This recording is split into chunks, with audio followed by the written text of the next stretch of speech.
Welcome to Diversity Conversations, where we engage in thought-provoking dialogue to identify leadership solutions to today's most challenging conflicts. Stream live each week, Saturday 9:30 a.m. to 11 a.m. Hosted by Diversity, Equity, and Inclusion Strategist and CEOs Eric Ellis and Tommy Lewis. Join us and add your voice to this engaging diversity conversation.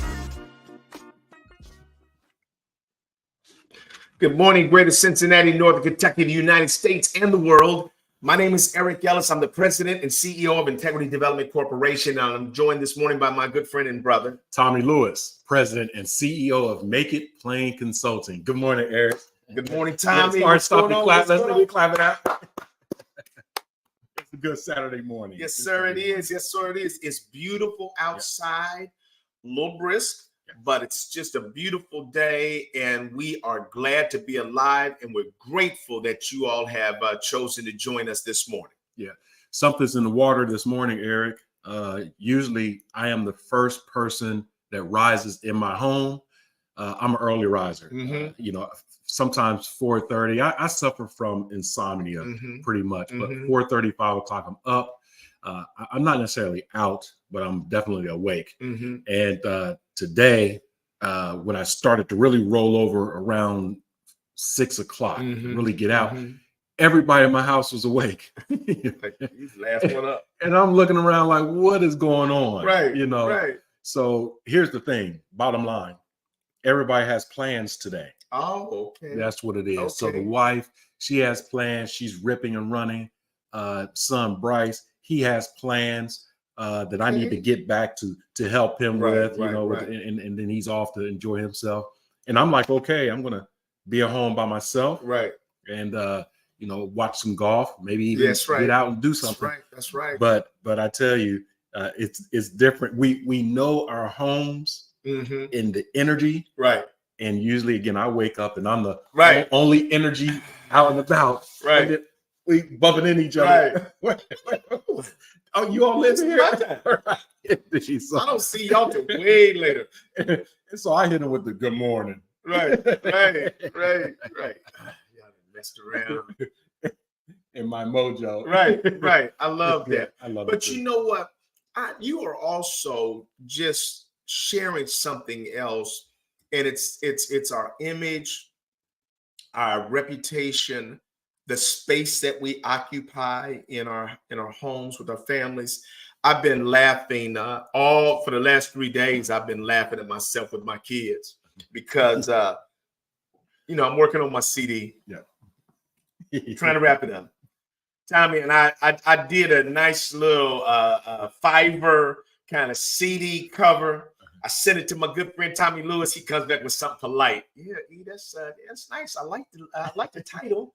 He said, but it looked like it was photoshopped or something, and I was like, what? Well, that's better than what I thought, actually, because it was so granular.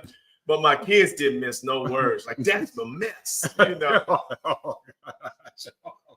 And so then one of my sons said, well, why don't you let so-and-so do the CD cover for you? So I just speak my mind dumbly, into the family text. Here's everybody, family text. So he said something. It says a nice recommendation. Yeah. And what he said later, he said, I basically gave you an alley-oop. Yeah. And you chose to throw it out. So I said something critical like, he ain't gonna be able to get around to my thing. I mean, da-da-da. Oh, man, it was an unforced error. Unforced error. So my son that I sent it about wasn't in the family text, but he gonna get there. Yeah. So eventually, this seems so judgmental, da-da-da. So I argued for a little bit, and then I had to finally bail. I just finally had to bail and say that was stupid. I said, look, son, your mom and I are getting old. And sometimes we do dumb stuff, man. That was dumb. I apologize. Oh my goodness, I'm crazy. Please forgive me. And so my youngest son was like, well, Dad has come a long way. Because when we were young, if you were arguing with him, he was never going to lose an argument. not with his kids over a principled manner. He said you would do 2 flips and then blow up 3 times the size. Like, what? You think you're mad? Transformer. Do 2 flips and turn 3 times the size.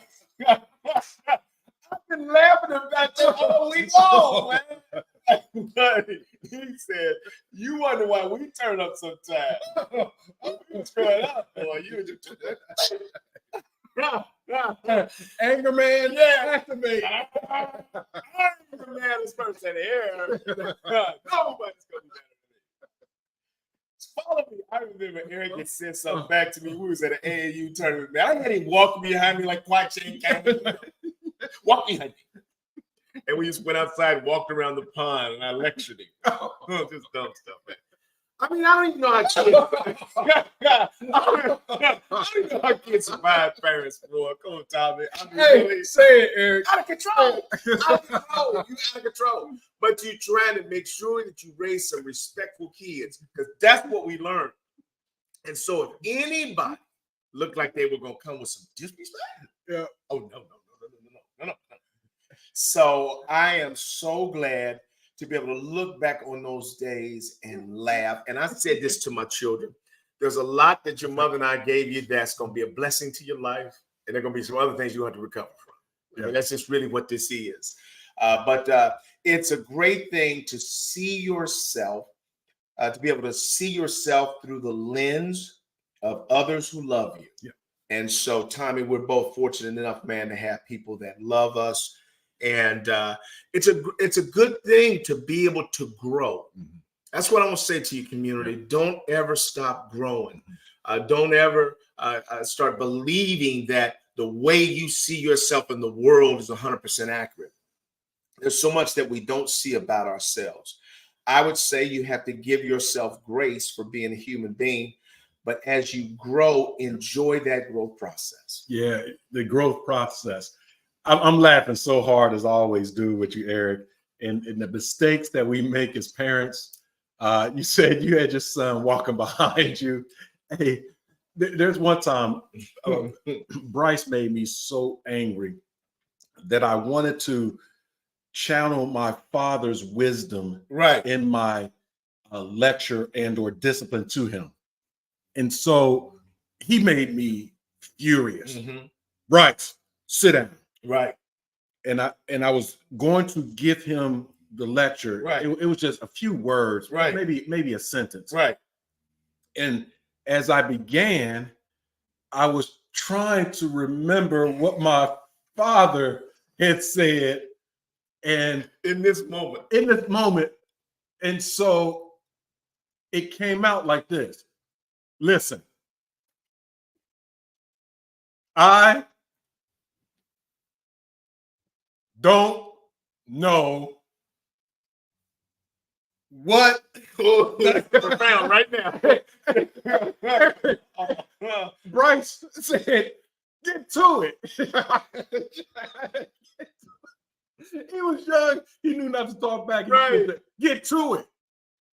It's a profound moment. In my mind, I was talking. Right. Right.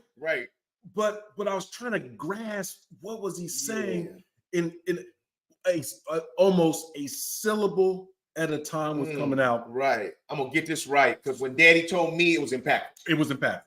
I'm gonna get it right. And he was tortured just sitting there. Right. And we had talked a little bit before we went live and talking about our former president and his talk about what you think about him having to sit. Right. And he dozing off. He going to sleep. Right. Y'all may not feel like this is any kind of punishment at all for him to be an ordinary person, like citizen, but this is killing him because he's ADHD. I know that for sure. And he really has never had to be in an environment that he didn't control. And he was the talker and nobody else had a chance to talk. And now here he is in this trial, listening to every citizen's like, what in the world is this? He came out like the first day saying, hey, I'm cold in there. Right. It's cold.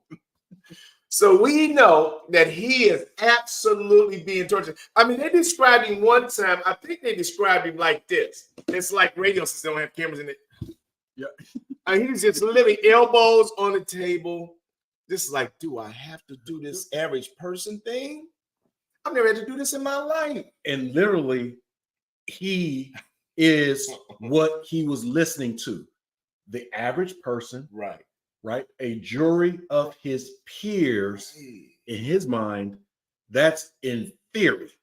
Right. Because none of these people, including the judge, Right.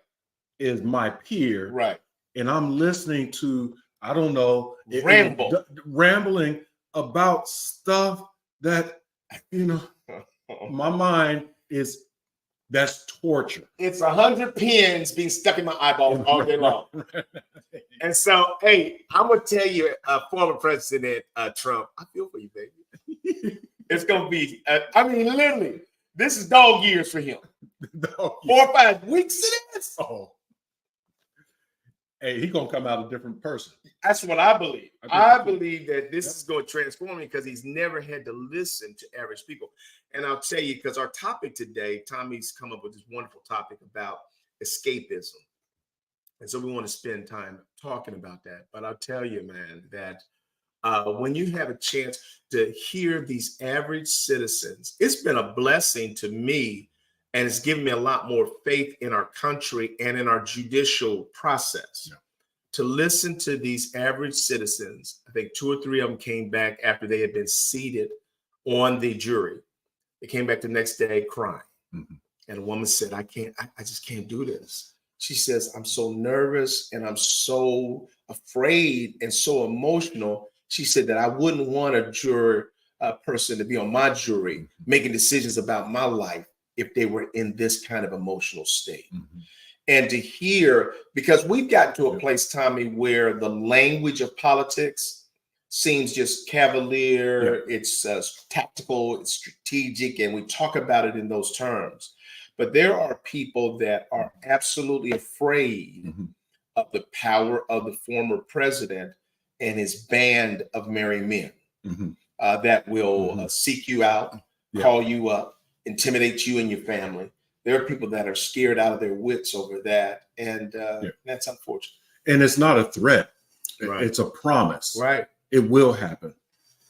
It will absolutely happen. Right. And most people do not have the money, power, influence, or freedom to simply dismiss that weighty power of words. Right. So, they get flippant with words. Yeah. It lands on certain people. Right. So when he and others of power and influence, when they speak your name negatively, there is the band of brothers, if you will, who are rallying behind to really, demonstrate and go forth with the word. Right. Because that's their Messiah. Right. Right. And it's real. Right. It's real. Right. So, that weight psychologically, that's unsafe. It's unsafe. Yeah. It's not right. And this judge is something, man. Yeah. I mean, the judge ain't taking no stuff. I mean, he told Donald God, I thought it was over. And I heard one of the reports, I thought it was over too. Yeah. Sir, could you take your seat? Yeah. Wow. And they said he kind of jumped back to it. He jumped back to it because he's not the bully that people say he is. Mm-hmm. That only works when weak people under your thumb. Yep. Yep. Actually afraid. Yeah. And so he scurried back to his, to his seat. I want to say something very, very positive politically for the Republican Party and specifically for the House chair, Michael Johnson. I really want to give a shout out to him for doing something today that he believes is in the best interest of the country. And that's putting the bill on the floor to provide, funds for Ukraine. He's finding, some funds for Israel. And there's another, I think it might be Taiwan that they're looking at funds for as well. But under the threat of losing his chairmanship. And Tommy, it's rare for us anymore to see courage and somebody actually step up and do what is right. And when we see that, we got to say, wow, support that person. Yeah. And I'll tell you, here's my hope. And I said this before, and it looks like it's coming back to us, that we might fail our way to unity. That because the Republican Party is so inept and so divided within their own caucus, he's going to have to depend on Democrats to govern. Yeah, indeed. I know both sides have to do that. I like Hakeem Jeffries, but I would wish the same fate on him, that he doesn't have enough of a margin in his own caucus that he can ignore the Republicans, because I'm tired of them ignoring the other side. Doesn't matter whether I agree or disagree with the other side. That represents some citizens across this country. So today, Tommy, I am super grateful. I'm pleased to hear Michael Johnson sound like a real person, sound like a patriot, and in need of support from the Democrats. And they are suggesting early that they're going to offer that. And so, do you think it's going to come into fruition that the bill would pass and those funds will be released? I think so. Today's the day. And I don't think you can stop that shit now. I think that's a done deal. I think that he might get a vote right afterwards to try to strip him of his chairmanship. But I don't think that that's going to be successful either. I think the Democrats are saying, no. And the Republicans have to hope the Democrats do save him, because they don't have anybody else to go to. The strategy would be let him drown. Political strategy would be to let Michael Johnson drown, because it would show their inability to select another person, another speaker, Speaker of the House. And so, but that's not right. And that's not in the best interest of the country. Hakeem Jeffries could want to, if they're failing that bad, I could get this shot. But it's not right. Let's do what's right. And what's right will help us. And maybe if we get our muscles just started a little bit around trying to do the right thing, they get stronger. And we're going to need that in this country. And so slim margins is the answer. Tommy, why don't you introduce the topic that you wanted to bring to the table today? I think it's powerful, and it really will come back to President Trump as we talk about this. So as we were talking off air, Eric, we always talk about things that are happening in our personal lives, our family, and the world. So politics. For myself, when I wake up in the morning, the news comes on, and it's not good. Right. Eric. It's heavy. Right. It's gore. It's blood. It's problems and crisis. And then we drive to work, or however we get to work, and there's other people with their stuff on top of them that bleeds into our space. And then we get to work, and we have literally the weight of the world on us. Calgon, please take me away. Escapism. And so I want us to talk about and have the community chime in on escapism. I'll read a definition of escapism. Escapism is the tendency to seek distraction and relief from unpleasant realities or situations through activities that provide a temporary escape from reality. This can include engaging in activities such as reading, watching movies or television, playing video games, or just simply daydreaming in order to avoid facing the difficult emotions, challenges, and or responsibilities. Eric, I am one that values escape. Even last night, me and my son went to the movies. We went to see Civil War, which was interesting. It was interesting. Not going to talk about that at length, but it was interesting. And it was an escape. You know this, I take vacations. I love that. And I have to just throw up the white flag about the weight. Come out of here, y'all. And get out there. It can be a staycation, something local, or change the scenery, the culture, everything. I love changing culture where people don't speak my language. Their native tongue is not English. I love that because I can mentally disconnect. Mm-hmm. In other words, I don't always have to say something. Right. Right. That's right. And if I'm listening, I don't always understand the language. Right. I'm escaping in my head. So that's that's why I do. A number of other people do that too. Absolutely. I mean, I do that periodically when Judy is talking. I'll escape. Yeah. And and sometimes that's, with all due respect, sometimes that's because what she has asked me, I'm temporarily flooded. And so my brain is trying to figure out, I've got 3 things in my head that I'm trying to figure out, and I've shut down. And she said, Eric, answer me. I'm like, whoa, hold on. A lot of stuff going on. Yeah. And I sort of escape. And I know it was, and this is a part of ADHD as well. Big event for our daughter this weekend. A lot going on. Family coming to town, things like that. So she had at least 4 assignments per person. For a child and for me. And so she was trying to tell me 3 assignments on the phone at the same time. And I'm trying to figure, okay, I'm going to get them done. Yeah. And it was so that I finally just had to hit end. I hate to admit that. I hope she never watched this film, Tommy. But I literally hung the phone up. I said, I'm flooded.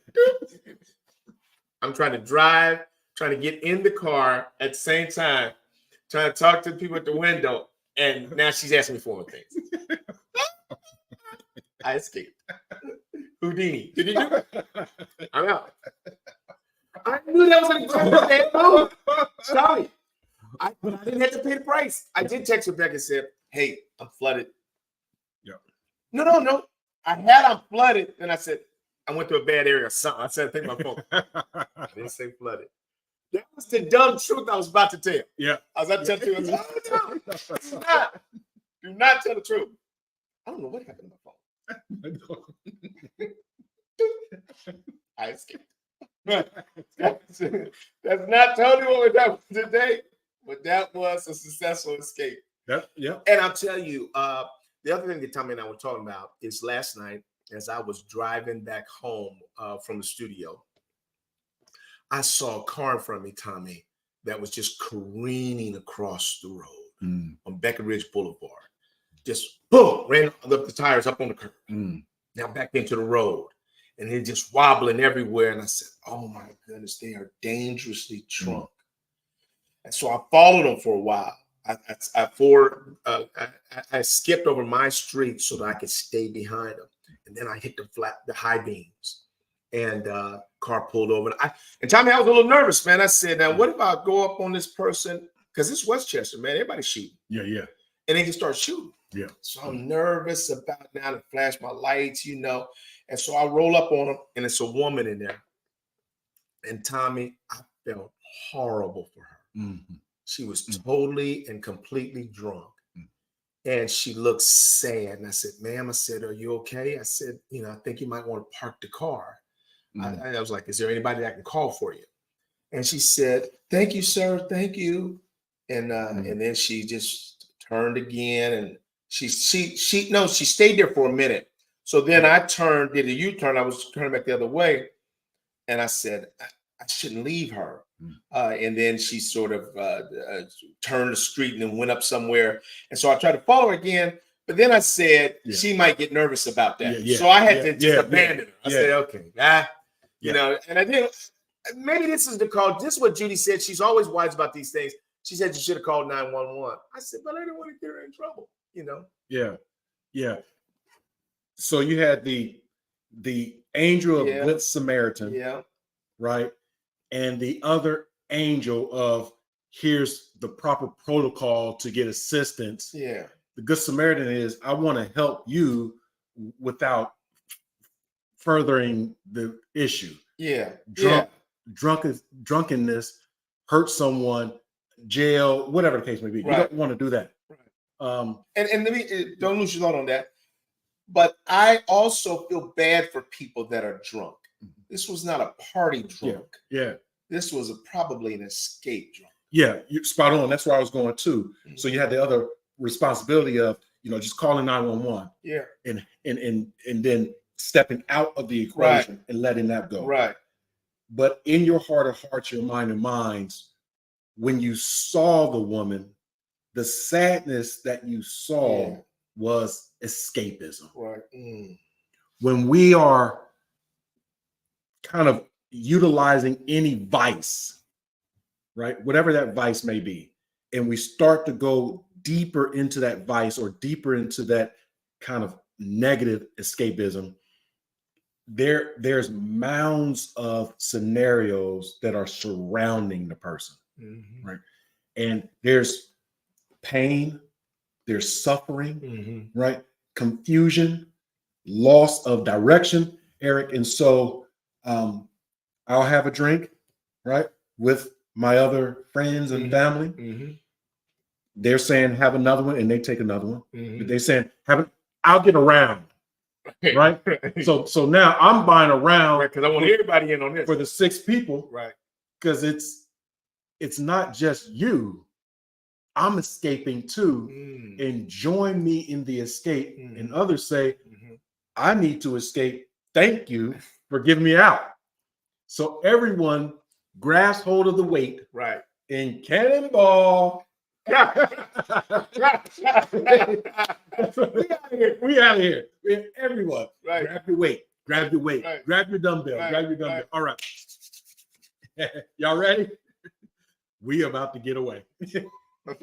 and so that's what happens. I that's powerful. I see I hear in a lot of music, different types of music.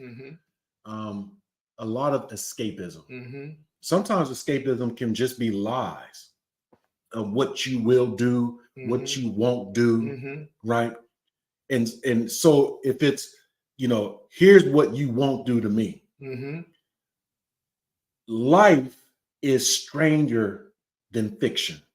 No doubt about it. So when life pops off and it happens to you, your body, your mind will tell you what to do. It's going to be fight, flight, or freeze. And so in that moment of real life,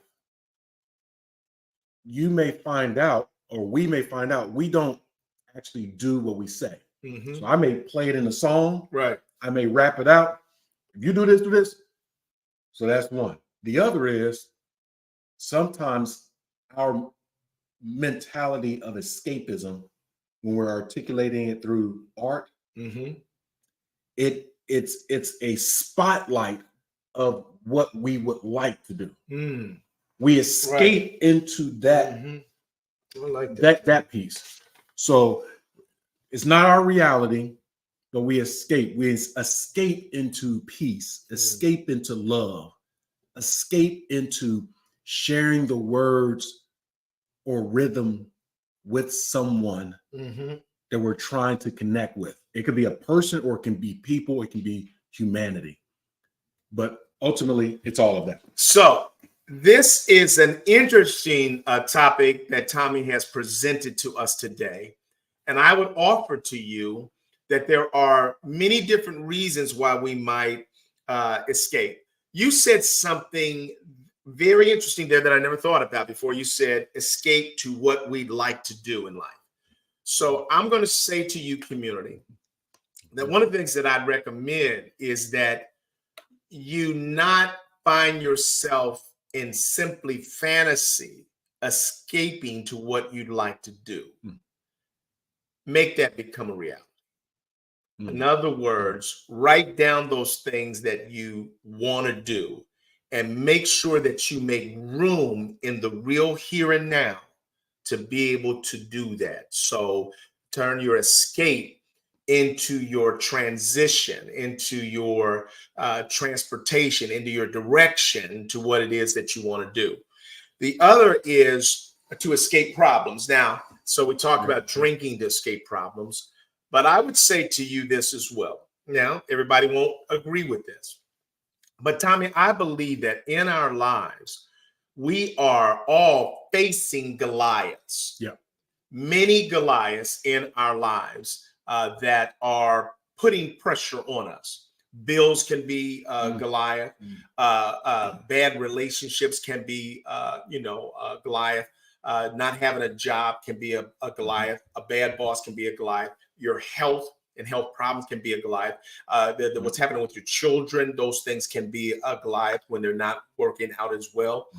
And so what I find too often, we live in a world that says that everybody ought to be responsible, do the right thing, always focus on doing the right thing. I'm not a fan of completely ignoring your obligations and responsibilities. So let me just say that as a, special announcement, sort of footnote in small print that says, don't try to run away from your obligations and responsibilities.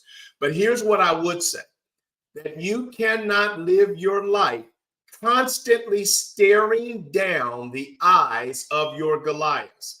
In other words, I want you to see your life as you being in a tunnel, that you are going down a road and it's paved with Goliaths that are standing up big and tall.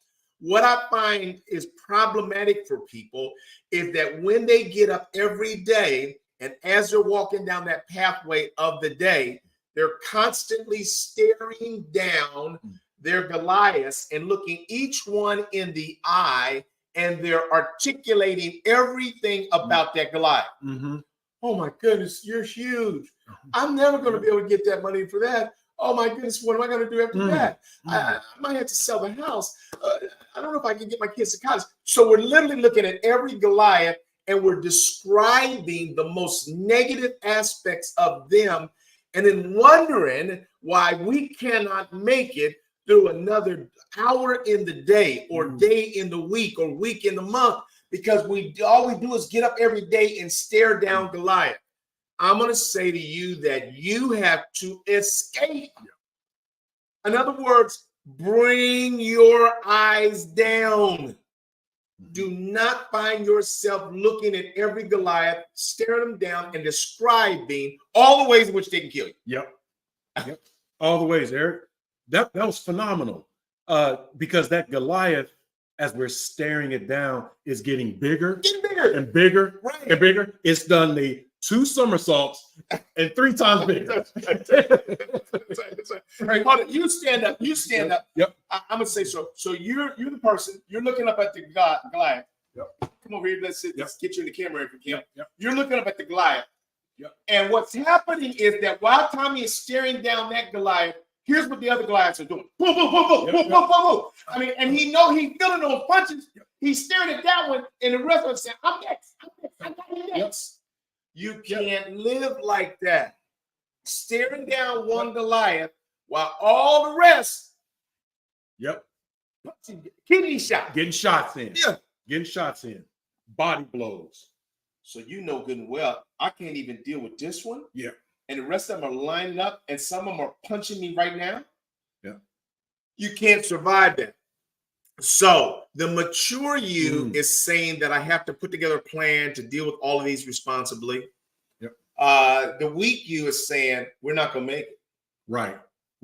The strong you, as you pull your eyes down, will ask different questions. Oh, say that, Tommy. Say that. What do I have now? Right. What have I experienced to get me to now? Right. So whatever I experienced to get me to now, the next experience or experiences will get me to there, and I'll make it there. So I am going to really live and work kind of in the moment, present. Right. Sure, I can look up every now and again, right? But I'm still there. He's still there. But to chop him down, I may have to go with the Achilles, the knee, go to the groin. Right. Because I'm getting body blows. Right. This is great, Eric. And turn and say, I cannot jump and leap and hit you. Right. And I won't knock you down. Right. But if I can just clip that ankle. Right. Bring you, Goliath, down to size. Absolutely. Then I can deal with you. Right. So the mounting debt, house debt, car debt, loan debt, business and student, right? I have $500,000 worth of debt. Mm-hmm. It's mounting. Right. I'm crossing my fingers, Eric, that the administration will waive my school. So I'm waiting. I'm still looking up at the debt. Right. I'm waiting. A wish and a prayer. In reality, I'm in the home. That debt is for 30 years, 25, 10, whatever the case may be. It's sustainable, that debt. Do I have energy bill? Yep, which is constant. Let me take care of this energy bill, the water bill, food, transportation. Here. We good. Still in it. And I'm actually experiencing some happiness and joy. Some dopamine. Yep. Being able to deal with what I have. Yes, sir. Right? Yes, right? sir. To knock those off. Boom, Right. boom, boom. Okay. That's a reprieve. I can escape a little bit. Right? So what are you dealing with now? I chipped away. I don't even have a car loan anymore. Right. You look up one day, it's gone. Yeah. It's been 2 years. It's gone. He shrunk up. Right. This is phenomenal. Allowing me to escape, bring my eyes down, allowing me to escape a daydream, right? A movie, yep, a book, right, a change of scenery. Right.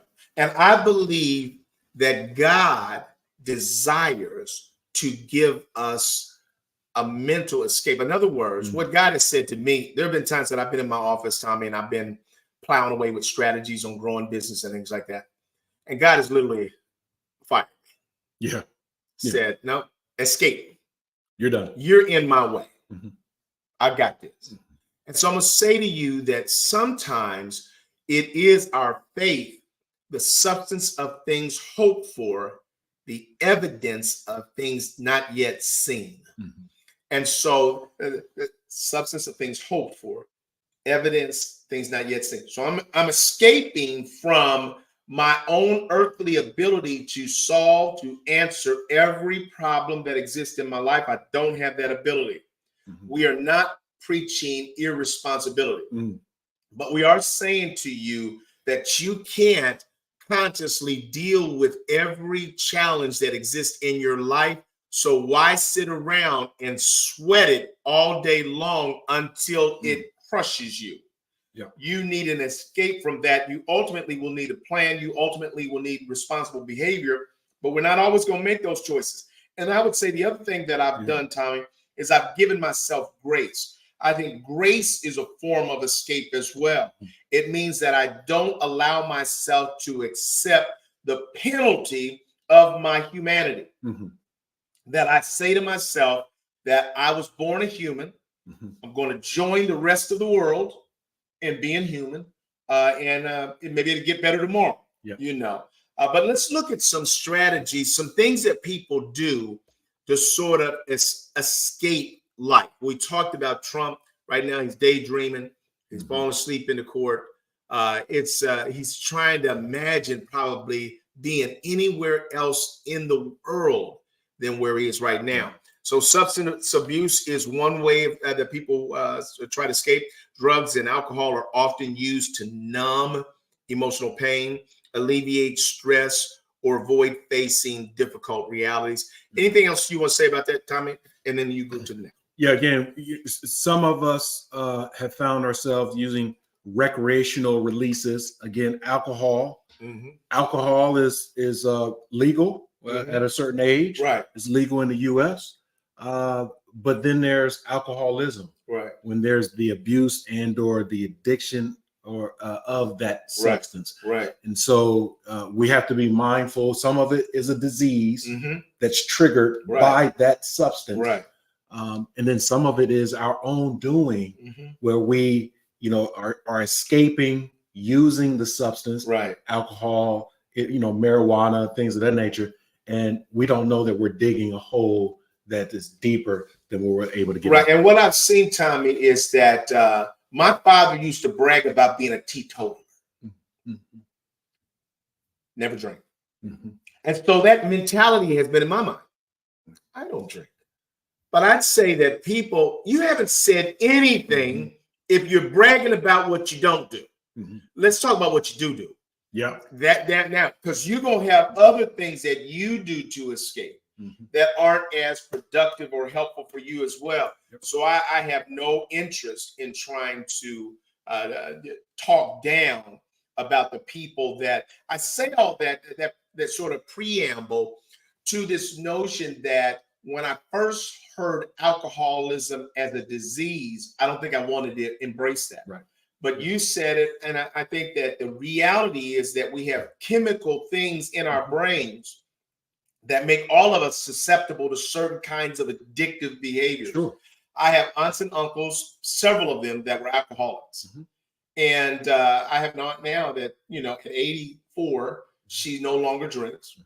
And I've now heard her clearly for the first time in most of the time that I've known her.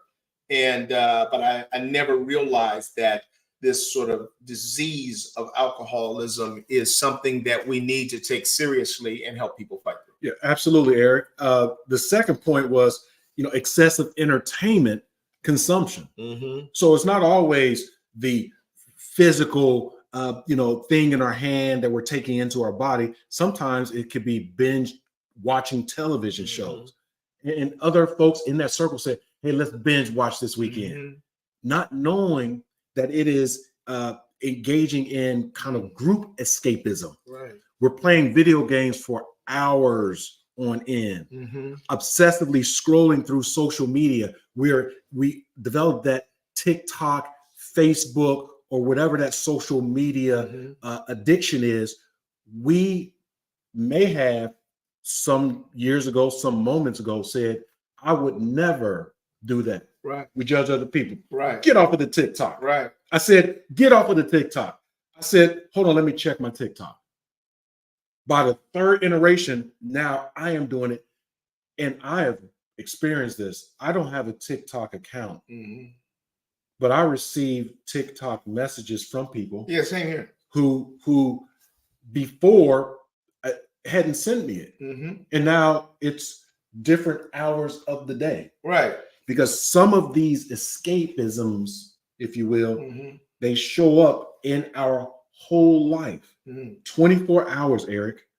That pull, that tendency to release in our subconscious will wake us up to go to it. I've heard research and read research, particularly on NPR, around abuse and addiction, of what drives us to do certain things. So again, excessive entertainment. You said something the other time, that I think, so we're seeing, and we mentioned this a couple weeks ago, that in the World Happiness Report, America's going this way. We went from 15th now to 23rd. Wow. And I would say to you, Tommy, that they said a lot of the reason for that was young people are now more discouraged. I would say that social media has a lot to do with it. And it's the reason why 38 attorney generals are now suing social media, because here's what I think has happened to this generation is that they've escaped into the world of social media and into the fantasies that people are presenting to us about either the best parts of their life or the best parts of life that they're trying to make us believe that they're living. And so we all can get caught up in sharing things in the name of just want you to know what I'm doing.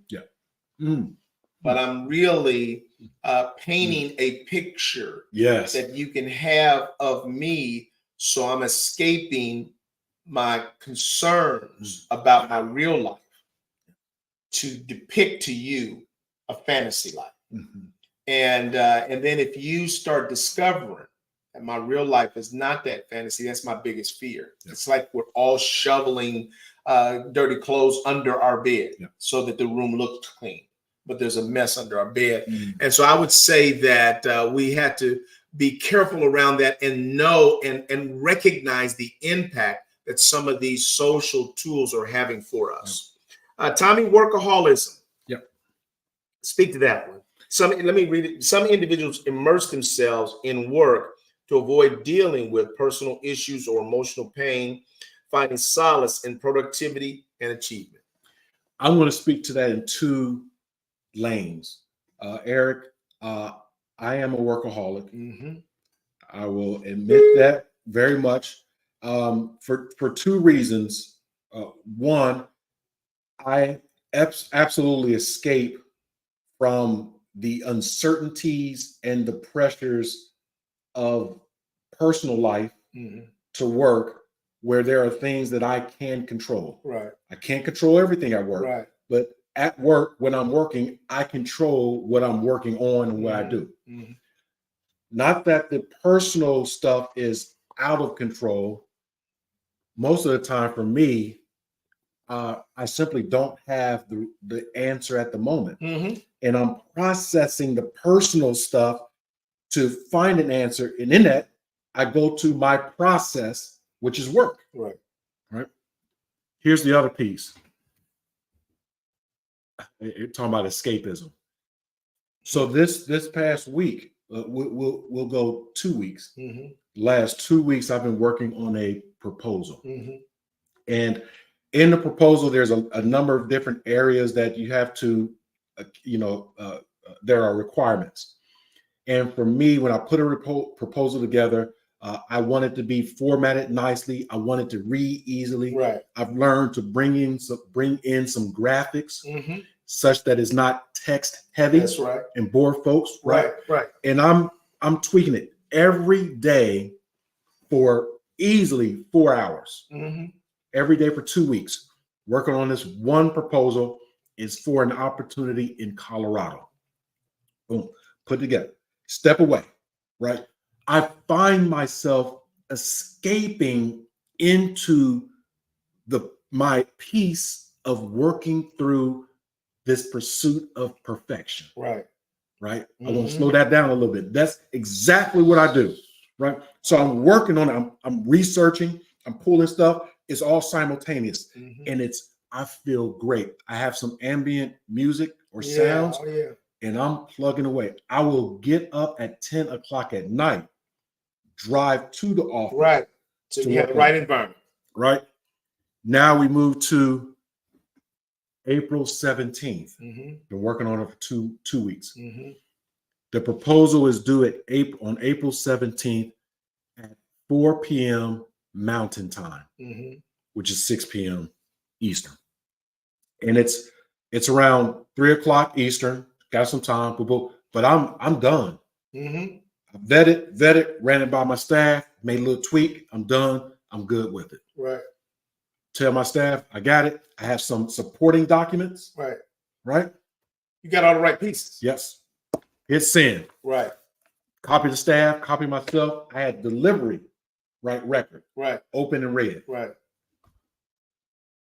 Everybody, bing, bing, bing, bing, bing, bing, bing. This is interesting. Right. Yeah. Right. First thought, this is interesting because I hadn't heard back or seen anything from the client in Colorado. Right. No open read, no delivery. Go to the next day, I get the response from the system. The system says message undeliverable. Yep, undeliverable. Oh my goodness. Both. Oh my goodness. Let me take a look at the email. San Miguel County, Colorado. I put SAN, San, MIQUEL. Right. Not MIG. It went to the wrong email. It was undeliverable. I reached out to the client. They said, we received 25 bids and yours is late. With all that being said, and my staff, I woke up at 4 o'clock in the morning. I'm hitting emails. Right. Just so my staff gets it when they come in, not that they respond at 4 o'clock in the morning. When they come in, my administrator, Nicole, says, I was wondering if I was going to have to talk you off the ledge. And I said, no, I'm good. I'm good. Eric, I was good because I found that when I escaped to do the work. My peace and joy was in the learning. Wow. It was. So escapism is not always bad. Woo. Right now, double whammy.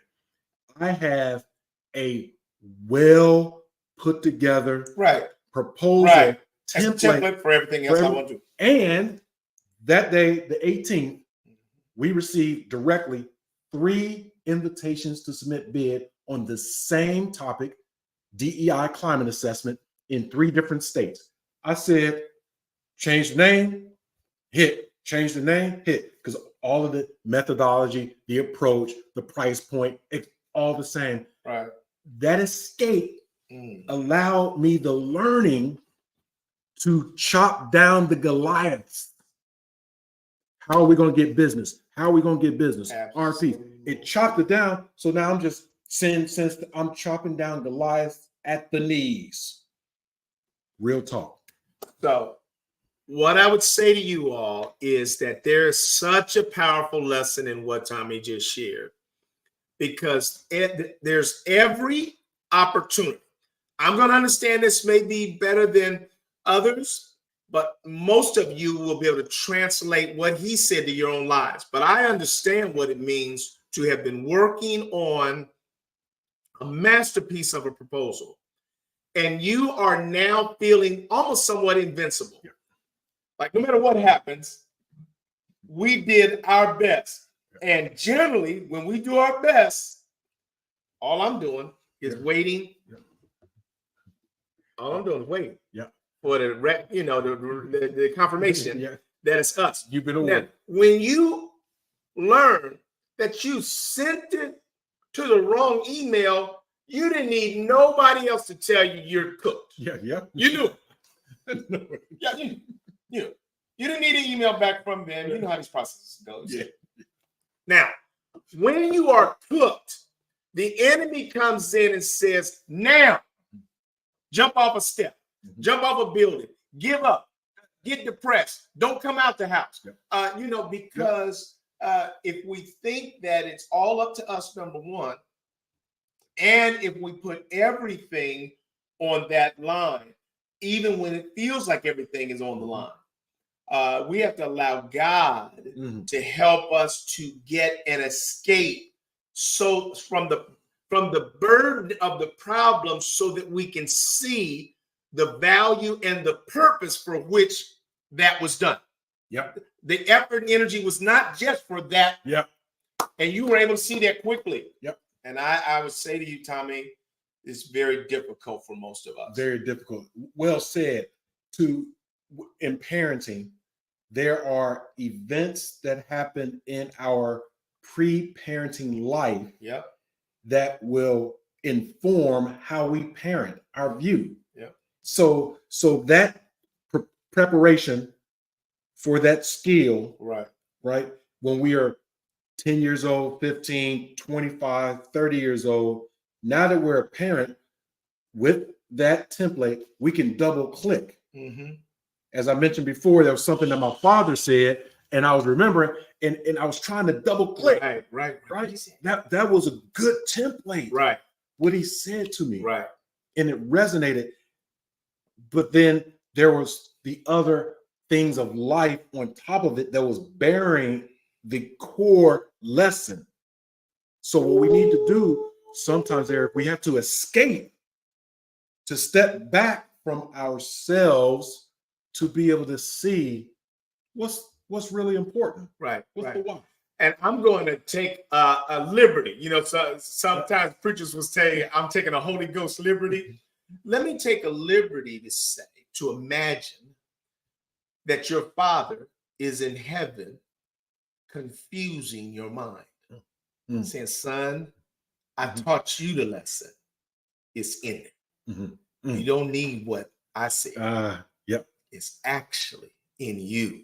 So I'm going to confuse the board a little bit.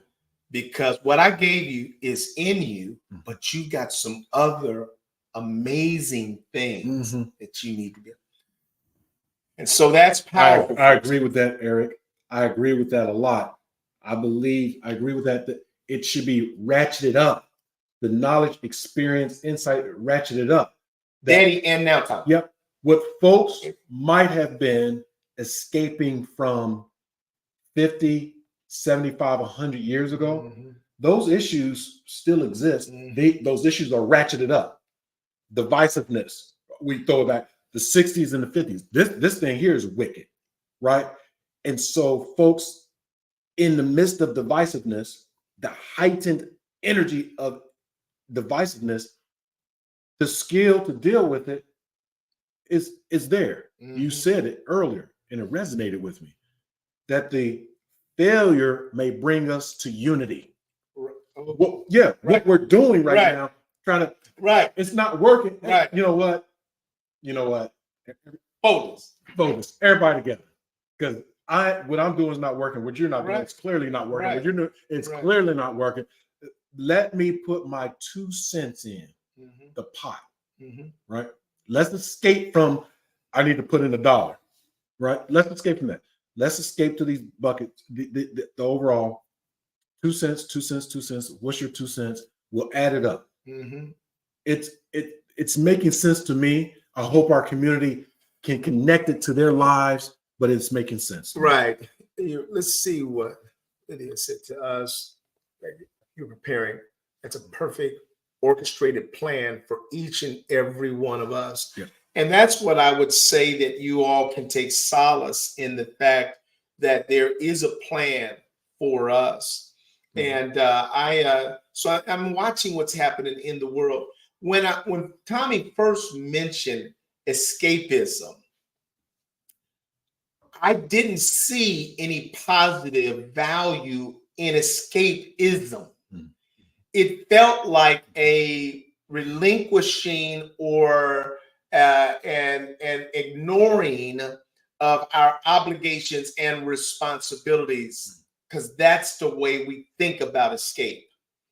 But what we've talked about today is so many powerfully necessary reasons for us to escape. Our brain is saying that I'm trying to release the pressure valve. Yes. This is what I'm going to say to you all, that in our lives, pressure is building. I would say to you that part of the reason why this country is under so much stress and anxiety today is because we're dealing with the stress and the pressure of the pandemic. I don't think that we've healed totally from the fear of a global pandemic that had us all wondering, is this the end? Yeah. And so in our lives, we are constantly on a daily basis building up pressure. And escape sometimes means that you got to hit the release valve so that you don't blow. I was saying to you, I was in DC a couple weeks ago, and I know I was looking at my phone, trying not to miss a turn. I'm slowing down probably all over the highway. Guys, blowing his horn, laying on his horn behind me. So I slow down. He jumps alongside me, jumps in front of me, slams on the brakes. Pressure. I'm shocked. Whoa! And then he pulls down the window, and I pull down my window because I'm curious about what he's going to say. And he calls me, "You effing Christian." In other words, the pressure of watching what's happening in Gaza every day has now overtaken him, Tommy. And he's literally angry at everyone in America for the pain that he's feeling. And so here's what I'd say to you all, that don't allow your pressure to build over someone else's experiences. In other words, the pressure and the pain that they're going through, don't let that build this up inside of you. I believe that we have to escape from pressure with love and with hope and with the recognition that everything that you need is not dependent upon you. Tommy and I have to live in this world all the time, where we feel very responsible. And that's what happened to me when I criticized my son, the suggestion of my son, because my brain, if it's not careful, has a pity party for Eric. That why am I the one responsible for everything and nobody else is doing what I'm doing? Well, that's what your egocentric mind will tell you. It doesn't even matter if you are doing more than everyone else. Do you want the skill set that they have or the one that God has given you? So God is giving you to those who much is given, much is required. So you have to understand that the high level of requirement is commensurate with the high level of skill that you have. Yep. So you can't start folding because you're having a pity party for yourself. You have to escape the pity party so that you can find rest and the resolve that's necessary to reboot, because a reboot is coming. Yeah. And that's why Tommy and I keep showing up here every Saturday morning as well. When we're both dragging, we both came in here today like, "Ooh, man, I'm just barely here today." But it's because God gives us a reboot from just our conversation with each other. Yeah. That's a great way to end the show, Eric. 60 minutes, diversity conversations about escapism. If you don't mind, I'll close this out for today. Yeah. I want to continue to thank our community for taking time to escape to have this conversation. We say it all the time, but we're very honored and privileged. And for many, we've learned that this has been an escape to really reboot, to dream and fantasize, to seek this, this passion and connect to family, loved ones, community, and oneself. And so let us close out the show to say thank you for joining us for another installment of Diversity Conversations. We'll see you next week, same time, same channel. Thank you. Bye now.